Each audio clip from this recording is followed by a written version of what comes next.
If someone asks you if you can take on a new task, a new responsibility, and you say you can, you're probably right. If you say you cannot, you're also probably right. In this week's Torah portion, Moshe sends 12 men to the land of Israel to scout the land, to bring back a report about its people, about its cities, about its fruit, about the terrain. They go and they come back 40 days later. 10 of them give a terrible report, and this is how they end off their report. They say, we even saw giants over there, and we were like little grasshoppers near them. And they also saw us as grasshoppers. And many ask, how do you know what they were seeing in you? It's one thing if you say, we saw ourselves as grasshoppers near them. Okay. But how do you know what the giants thought of you? Well, the answer to that is very simple. When you see yourself as a grasshopper, small, tiny, that becomes a reality. And everyone is going to see you that way, because that's the truth.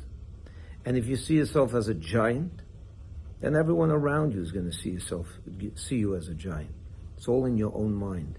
Could you take on that new task? It depends on you. If you think you could, then you probably could. And if you think you can't, you probably can't. I'd rather see myself as a giant than a grasshopper. And I hope you too see yourself as a giant. Our young students go off to college, and they're in an environment that's sometimes very hostile. They're a minority. How do you parents instill in your children a feeling of being proud and a giant in the eyes of others? Or do you see them as grasshoppers in the eyes of others? If you tell your children, don't stand out and don't make noise and don't do this and don't do that, you're seeing them as a grasshopper. They're seeing themselves as grasshoppers, and everyone around them is going to see them as that. See yourself as a giant. You are one.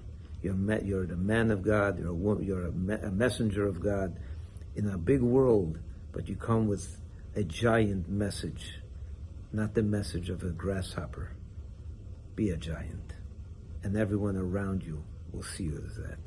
Shabbat Shalom. All the best.